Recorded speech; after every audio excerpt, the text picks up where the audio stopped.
Peace be upon you, dear brothers and sisters of Heartbeats for Allah. An alarming incident recently occurred in London that has sparked a new wave of Islamophobia.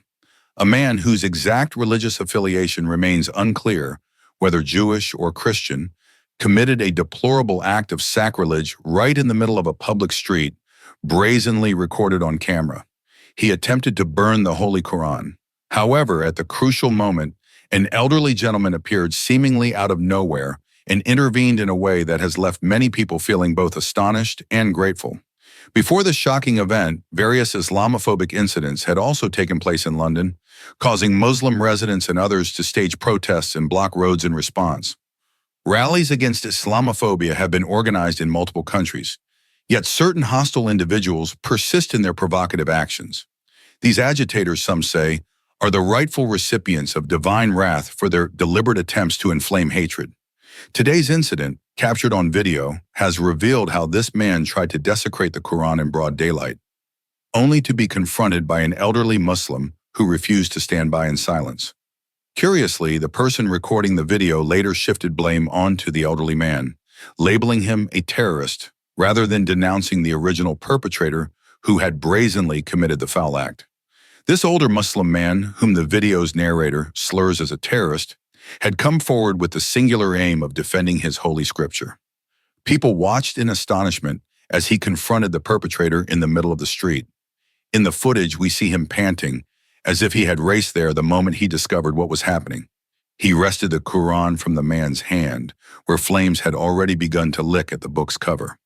Without hesitation, he stamped out the fire and struck the offender repeatedly, delivering punches and kicks, and even spitting on him. Although violence is never ideal, many spectators felt he had no choice but to respond forcefully to such an egregious attack on the sanctity of his faith. The onlookers, some filming on their phones, seemed divided in their reactions. While a few cheered for the elderly man's bravery, others merely gawked, treating the entire ordeal like a spectacle. The person holding the primary camera, who initially intended to broadcast the act of desecration for their own hateful agenda, began spewing accusations against the old man. He labeled him violent and irrational, completely ignoring the fact that the initial provocation was the attempted burning of the Quran. In his skewed depiction, the Muslim who had come forward to extinguish the flames was the real criminal, rather than the individual who had set them. Little did this camera operator realize how events would soon unfold. Witnesses later reported that the aggressor had been under the influence of substances, admitting openly that he found solace in intoxication.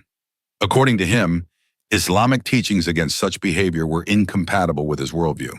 He broadcast a live video the previous day, announcing that he planned to carry out a significant act in London that would insult Muslims. Nobody knew precisely what he intended, but many suspected it would be inflammatory. To their alarm, he arrived at a crowded intersection with a red-covered box. Beneath the cloth lay a copy of the Quran, which he removed with a flourish, mocking its sacred verses and vowing to destroy them. A small crowd gathered, yet no one intervened, at least not until the elderly man's sudden appearance. Once the flames on the Quran's cover were extinguished, the old man held the book close to his chest. In a furious voice, he denounced the perpetrator, calling him a cursed individual deserving of divine punishment. Passers-by paused, uncertain how to react, while a few used their phones to capture every second. One particularly surprising twist came from a bystander who happened to be Jewish. Observing the burning pages and the raw hatred on display, he too intervened, berating the aggressor for his shocking intolerance. Even though he practiced a different faith, he felt incensed by such a blatant attack on another religion's scripture. The aggressor found himself not only knocked to the ground by the elderly man, but also confronted by an onslaught of condemnation from unexpected quarters. In the aftermath, someone contacted the local authorities. The police arrived swiftly and took statements from witnesses, including the old man who had saved the Quran. A report was filed against the offender, who attempted to defend himself by claiming a right to free expression. The elderly Muslim countered that freedom of speech does not grant permission to desecrate sacred objects or trample on religious sentiments.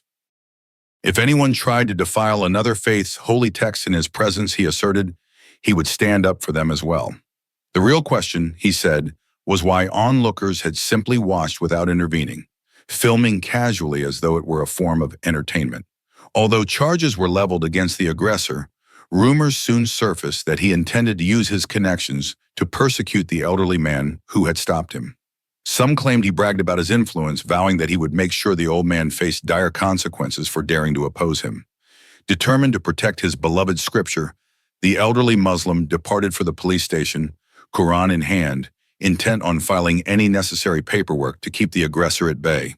With unwavering resolve, he marched off before authorities, showing them the partially burned pages as evidence of the monstrous act committed. Even onlookers who were initially hesitant came forward to confirm the story. Meanwhile, the aggressor picked himself up from the pavement and headed toward his car. In his disoriented state, he wanted to follow the elderly man to the station, presumably to intimidate him into silence or manipulate the outcome by exploiting whatever influence he claimed to have.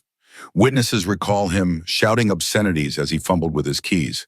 His online supporters, who had watched the live stream, urged him not to let the matter rest. Some threatened that the old man would regret his interference, believing themselves to be above the law. But in a remarkable twist, fate intervened in a most dramatic fashion.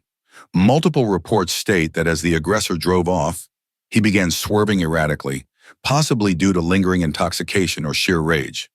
Eyewitnesses claim that he accelerated far beyond the speed limit, weaving through traffic with reckless abandon. Mere minutes later, the shriek of twisted metal rang out from a nearby intersection. His car had collided with a roadside barrier and flipped onto its roof, smashing the windshield and crumpling the vehicle beyond easy recognition. People rushed to the scene, expecting the worst. Some recognized him immediately as the man who had just tried to burn the Quran. Paramedics arrived to find him unconscious, trapped in the wreck. They extracted him with difficulty, rushing him to the hospital while the wreckage leaked oil and gasoline onto the road. According to local news, his condition was critical for several hours. Some residents cited this as a clear example of divine retribution, a warning to those who think they can humiliate another religion with impunity. Others argued that the accident was simply the result of reckless driving under the influence. Nonetheless, online speculation ran wild. People who had followed his channel expressed shock, with some even suggesting that the chain of events was proof that hatred yields nothing but destruction. Meanwhile, supporters of the elderly Muslim lauded his courage and demanded that the authorities uphold strict charges against the aggressor once he recovers. No formal statement has been released about whether the aggressor will face additional charges for incitement or hate speech. London law enforcement officials have stressed that freedom of expression has limits when it comes to promoting violence or desecrating sacred objects. In the days since the incident, Muslim community leaders have expressed gratitude for the outpouring of support from various religious and social groups. Interfaith dialogues have emerged, emphasizing that harming sacred texts is a line no moral society should ever cross. The elderly man at the center of it all has modestly declined interviews, stating that he only did what any person of faith would do if they saw their holy book threatened. As this story continues to unfold, it has reignited debates around religious tolerance and the responsibilities that accompany free speech. Many have pointed out that while one may disagree with another faith, resorting to violent or offensive acts crosses a line that should not be tolerated in a civilized society. The outpouring of public anger against the attempted burning suggests that, despite disagreements, respect for fundamental religious symbols remains a shared value among many. Even in an era rife with division and hostility, there are those who will stand up for what they believe is right, no matter the consequences. The elderly Muslim's actions, coupled with a surprising intervention by a Jewish observer, have come to symbolize a moment of moral clarity amid rising tensions. Ironically, the man whose hateful agenda prompted the crisis now lies in a hospital bed, recovering from injuries that may leave him with lasting reminders of his reckless actions. Authorities have yet to announce the full extent of his legal repercussions, but many observers argue that he has already received a powerful lesson in accountability. Those who witnessed the entire episode hope that it serves as a warning to others who might consider engaging in similar acts of religious provocation. After all, freedom to criticize does not equate to a license for wanton desecration or hatred. Even the most skeptical voices concede that, at a minimum, the old man's defense of the Quran highlights the depth of devotion believers feel for their sacred texts. Far from just another viral spectacle, this incident reveals the fragile boundaries separating fervent conviction from blatant bigotry. In a city as diverse as London, where countless communities coexist, the importance of mutual respect cannot be overstated.